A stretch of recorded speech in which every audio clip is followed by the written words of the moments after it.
Amerika ezongi elobi Joe Biden lobiloleki na kolakisa ndambo ya baye bakosunga ye na mbulamatari. Yambo na yango bayi mbulamatari ya Trump batindelaki Joe Biden mukanda na koloba na ye ete akokisika kozwa pe kosalela makoki mabokonzi ya mboka.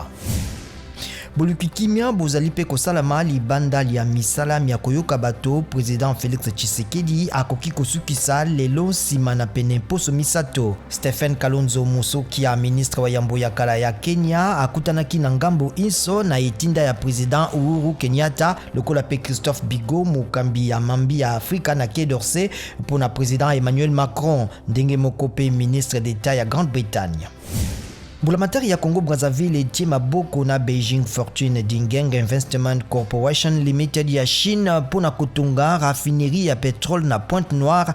Raffinerie yango ekobanda kosala na 2023 pona kobimisa 2,5 millions ya tonnes ya hydrocarbures. Mamadou Tanja mokonzi ya kala ya Niger akufi lobiloleki na mibu tuku mwambe na mibale.